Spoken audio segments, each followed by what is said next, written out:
Bienvenue à toutes et à tous pour cette rencontre que je suis particulièrement heureuse de vous proposer avec Vandana Shiva. Bonjour Vandana Shiva, activiste, auteure écoféministe indienne, défenseur de l'agriculture paysanne et biologique, pourfendeuse des OGM et de la brevetabilité du vivant. Vous êtes l'une des grandes figures internationales de résistance à la marchandisation du monde. Vous avez reçu le prix Nobel alternatif en 1993, contribué à la marche mondiale contre Monsanto en 2013 et fondé Navdanya, un réseau paysan et une banque de graines communautaires qui préservent et diffusent des semences sorties des catalogues commerciaux. Nous allons en parler dans un instant. Alors, Vandana Shiva a publié plusieurs livres, dont Staying Alive, en 1989, un livre fondateur sur les liens entre écologie, féminisme et résistance à la colonisation. Ces jours-ci, elle publie Le Cercle Vertueux, un livre fondé sur une conversation avec Nicolas Hulot, juste avant qu'il ne devienne ministre de la Transition écologique. Alors, Vandana Shiva, nous vous recevons aujourd'hui alors que le monde agricole européen est en pleine tempête. L'Union européenne vient de renouveler l'autorisation pour 5 ans du glyphosate, cet herbicide commercialisé par Monsanto sous le nom Roundup. La France veut le limiter à 3 ans pour le remplacer dès que des alternatives auront été trouvées, a dit Emmanuel Macron. Il n'existe donc pas d'alternative au glyphosate? As a scientist, I look at any issue as a problem and look for real solutions. Now, what's the problem that glyphosate is supposed to address? Weeds. But there are two basic problems. For Monsanto, selling Roundup-resistant crops with a gene of glyphosate resistance in it so that you can spray the glyphosate and kill everything green. This is what they said in negotiations of the Convention on Biological Diversity in the early 90s. Everything green is an enemy? 250 species are eaten by us on our farms in India that are uncultivated wilds, but they're delicious, nutritious crops. And we do mixed farming, which means a Roundup-ready soya cannot grow with something else. A Roundup-ready corn cannot grow with beans and the 3 sisters that the American First Nations evolved. That's the first problem. In Monsanto's worldview, everything that is not the GMO is a weed, and that's a wrong worldview. The second is good farming doesn't create invasive weedy species. Good farming doesn't create pests. The existence of pests as a problem in farming and weeds as a problem in farming is a symptom that your farming system has already gone wrong. That's what needs correction, not the spraying of glyphosate. Thirdly, the spraying of glyphosate hasn't solved the weed problem. In America, Roundup-resistant crops have created super-resistant weeds. Half of America's farmlands are now overtaken by weeds that can't be controlled by Roundup. So now they're selling more toxic weedicides. But worse, they're thinking of new GMO technologies like gene editing and gene drives to exterminate species. So one of the species that is very important for our food and diet in India is called the amaranth.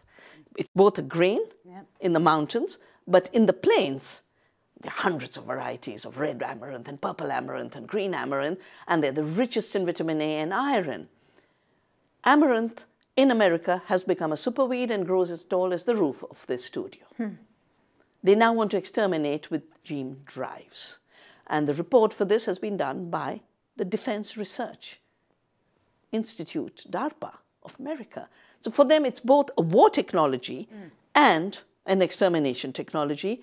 The problem with industrial farming that's given us a weed problem, that's given us glyphosate, given us glyphosate Roundup resistant problems, is it has its roots in the war. After all, every chemical that came from the war became an agrochemical. we can't solve the problems that this war system creates through having a more intense war against the earth, against our farmers, against our food, which becomes against our bodies. The alternative is make peace with the earth, let diversity cooperate to control pests and weeds, and through that create a transition. Of course, you can't have an instant shift from a poison-driven, toxic-driven, and poison cartel-driven agriculture. That's why a 3-year transition is a minimum, but I do feel it is time to reassess fundamental agricultural technologies, agriculture system, agriculture subsidies, and the fake prices, the fake cheap of high-cost food that's ruining the earth, ruining our farmers, driving farmers off the land, being sold as cheap food. This is not cheap. The planet cannot afford this model. People can't afford this model. We need an agriculture where farmers are the center stage as caretakers of the soil, of the seed, of the biodiversity, and of the climate. Bien, c'est justement l'un des problèmes en France où le monde agricole, par le biais de son principal syndicat, la FNSEA, refuse l'interdiction totale des pesticides au nom d'arguments économiques. Cela coûterait trop cher en rendement et en revenus aux agriculteurs. Qu'est-ce que vous leur répondez? Well, you know, I first came to France in 1993 on my way to receive the Right Livelihood Award. But on my way, I'd been invited by the then culture minister, Jacques Lang, because France was not agreeable to the GATT, the General Agreement on Trade and Tariffs, and 2 elements of it, the agriculture agreement and the culture part of France didn't want the dumping of a Hollywood culture, but France also didn't want a dumping of the toxic agribusiness model of America.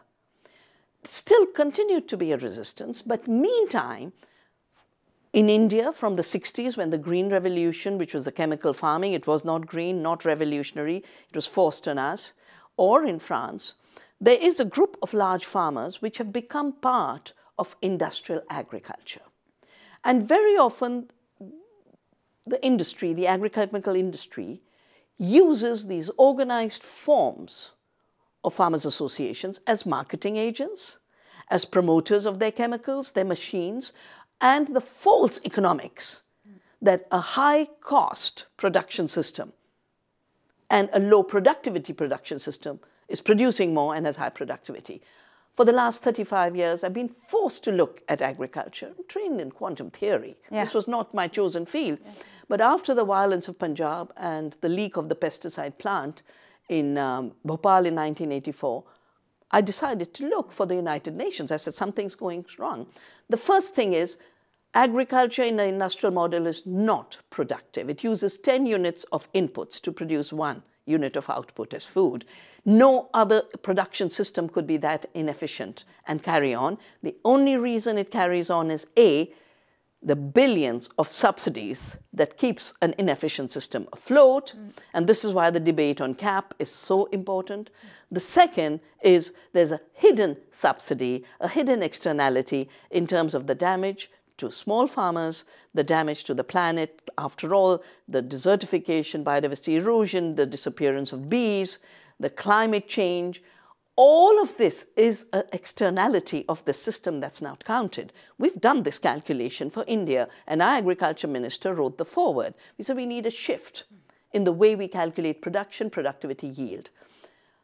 Our assessment is showing that $1.2 trillion of externality is there in the chemical model for India in terms of damage to farmers and damage to environment.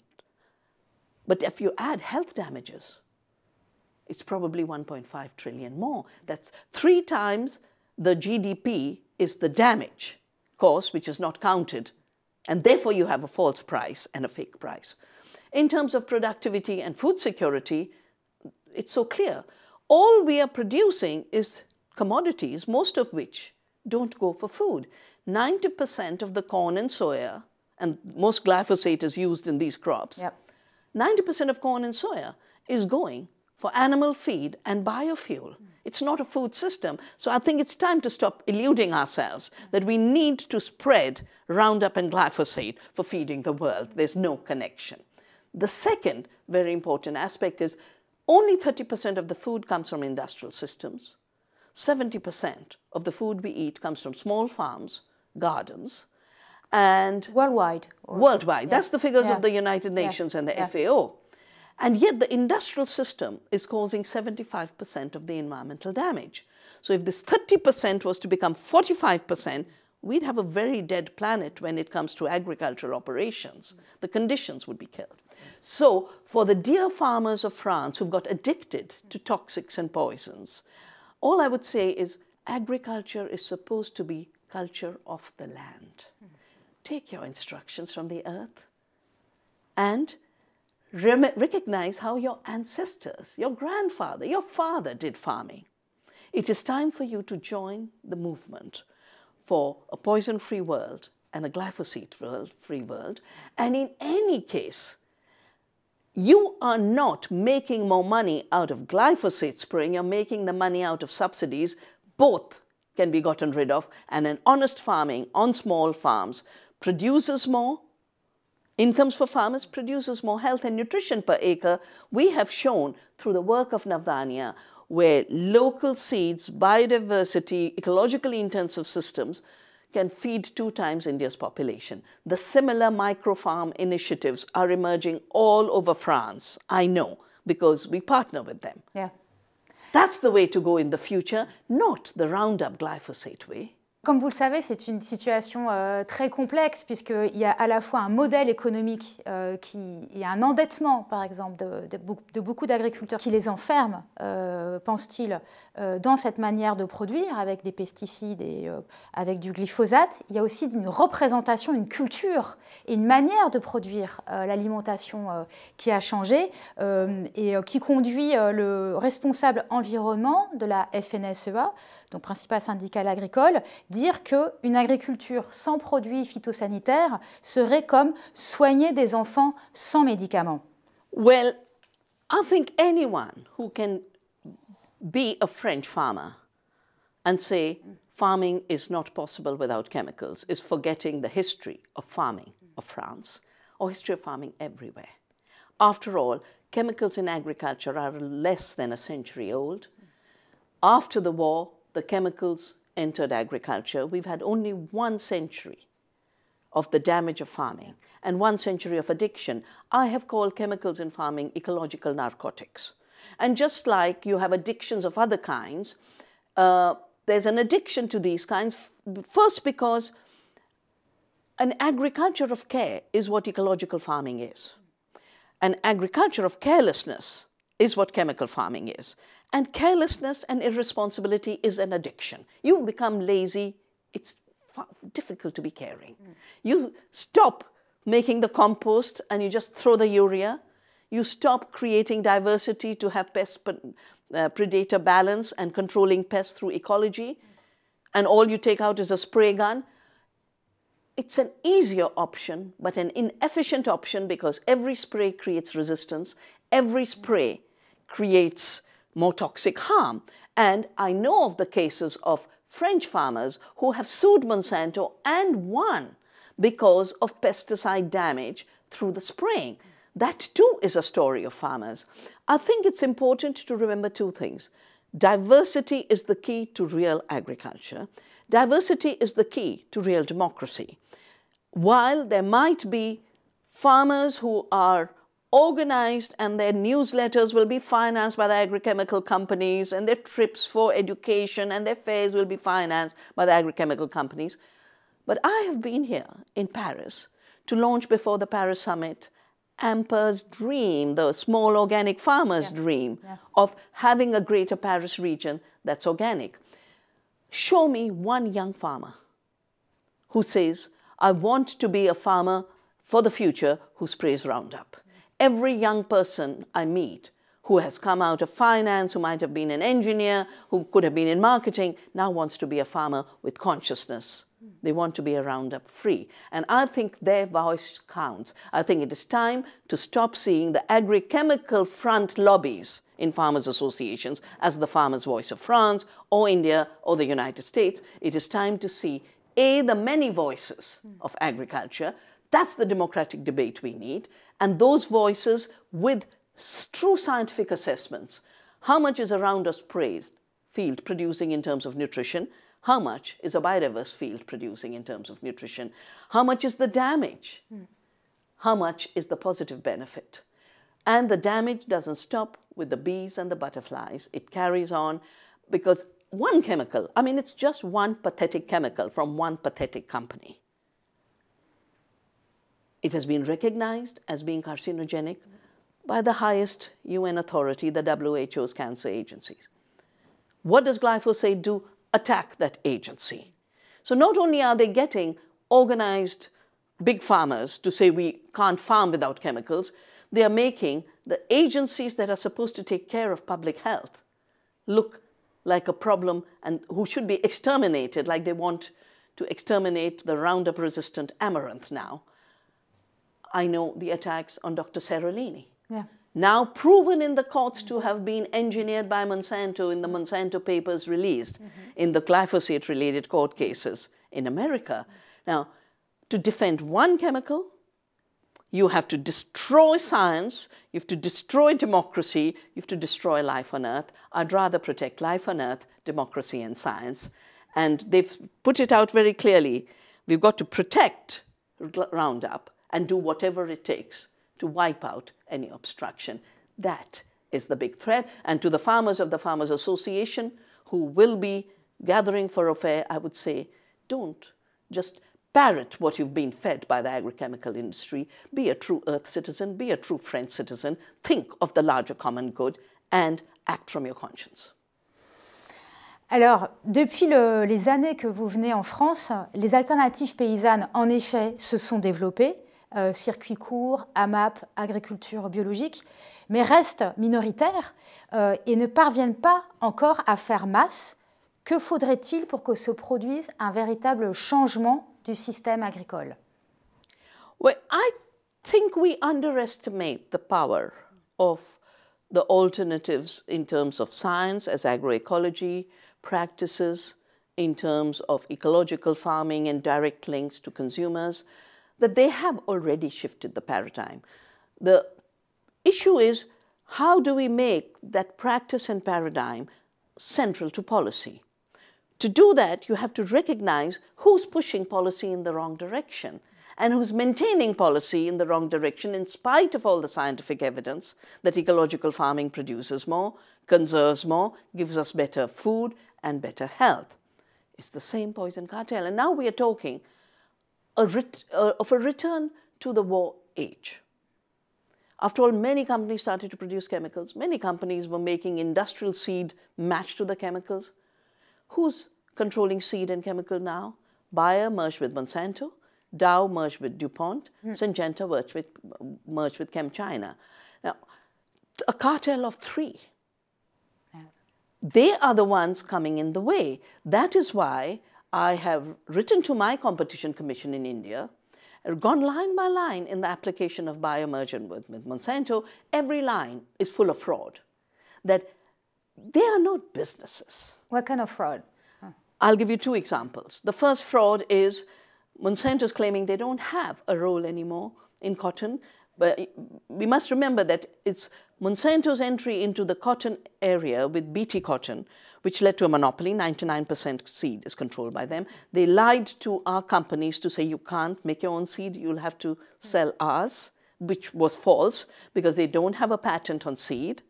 We don't allow it. I worked with our government and parliament to make sure our laws don't allow patents on seed, on plants and animals, an exclusion allowed in the World Trade Organization TRIPS agreement, an area where India again made sure that that exclusion, for the sake of the larger ethical fabric and ecological fabric, would be there. 310,000 farmers have committed suicide in India. Most of them are in the cotton belt. Monsanto knows the cotton story is at the heart of the issue. Not only is the BT cotton failing to control the bollworm, they are now super-resistant bollworms, pink bollworm, which has destroyed in this year 80% of the crop in Andhra Pradesh and in Maharashtra. Under the radar, Monsanto is now spreading Roundup-resistant BT cotton with two traits. Yeah. We've caught them. We've had the cotton tested. It has Roundup traits. They're waiting for it to spread so much that they then say, oh, but it's all over the place now, legalize. But the worst fraud is a line where they say, we don't own the cotton business anymore. How do they not own it? Because they said they sold it to a company called Terra. Of course, they picked the most beautiful land word, Terra.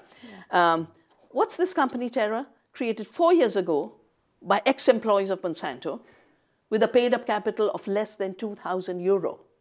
It has not been registered. And this is the argument being used to go through a merger with Bayer. Another place where they're all pretending, Bayer saying, oh, we won't have any conflict because we're selling off vegetable to BASF. Everyone's pretending everything's being sold off to BASF. Well, at the end of it, this cartel has cross-licensing arrangements. They act as one. This is not just a monopoly, but it's a toxic monopoly, and the competition agencies, including in Europe, which is looking at this, needs to look, because every competition law doesn't merely have an issue of concentration in the market, but the interest of the public good. And this needs to be looked at, the power of this cartel to block all decisions by any democratic government, to block all decisions by any independent science. That is a threat of the deepest kind, and any competition commission should not treat it as a mechanical calculation of 50% share in market, which is very easy to juggle, but look at this power that's obstructing. So what we need to do to make a transition to the proven path of ecological agriculture for the planet's health, for ensuring our farmers on the land, because it's only through agriculture and farming can we address the issue of the future of work. The future of work will not come from a handful of corporations. It will come from the earth. And finally, our health, 75% of all chronic diseases, and these are the dominant diseases of our time, not communicable diseases, the chronic diseases that are killing people with cancers and heart problems and diabetes and metabolic diseases all come from the food we eat and what's happening to our gut. This is a combination that shows that agriculture must be seen as an ecological solution, as a livelihood and work solution, as a health issue. This transition means coordination between different ministries, but even more importantly, it means a North-South collaboration, because the cartel is working across the world. This cannot be addressed as a North-South issue anymore. That's why I'm so proud to have done this dialogue with Nicolas Hulot, because it shows that the problems the planet faces are common problems. Our common good is a common good of humanity. It's now time to join hands in solidarity. Et contre ce cartel que vous venez de décrire, et contre la division historique entre Nord et Sud, vous dites que c'est plus ça qui est opérant aujourd'hui, vous appelez notamment à une alliance entre consommateurs du Nord et paysans biologiques du Sud. Mais comment une telle alliance peut-elle être possible? À quelles conditions? If you look at the poison cartels shaping of a totally non-sustainable, highly violent agriculture model, violent to the earth, violent to our farmers. It's really been a war, a half a century of war against small farmers in every country, India and France. And in India, this got accelerated, and as it did in France, with globalization and the so-called rules of free trade, which is freedom for the poison cartel, but unfreedom for the people. This totally recent history has been made to look like it's inevitable. But it's all the rules written. The science is written by the same poison cartel. The trade rules are written by the same poison cartel. The economics is written by the same poison cartel. This economics is an extractive economy. It extracts fertility from the soil. It extracts the income of farmers. My calculations show that under this industrialized, globalized system, a farmer receives 1% of what the consumer pays. 99% goes to the corporations. That is why, as soon as you have fairness, you can have a 50% going to the farmer. We need to build circular economies. And for me, circular economies are the fundamental principle of the law of return. For the earth, it means we must give back to the earth part of her share. That's organic farming. When you do organic farming, you return organic matter to the soil. That's the alternative to chemical fertilizers. When you return organic matter to the soil, you produce more nutrition in your plants, so you have overcoming of micronutrient deficiencies.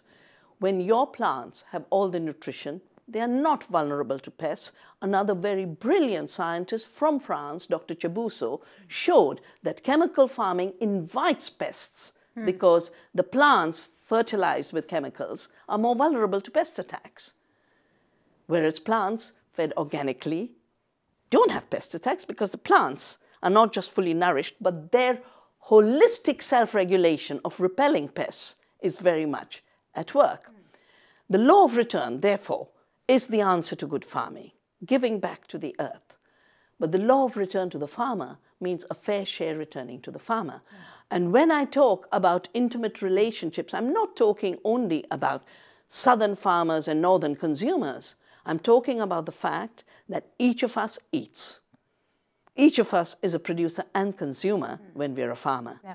I feel brokenhearted when I travel the world and see farmers selling what they've grown because they haven't grown food, they've grown a commodity, and then having packaged junk food in their kitchen shelves. How could we have reached the tragic situation that farmers themselves are not growing food anymore?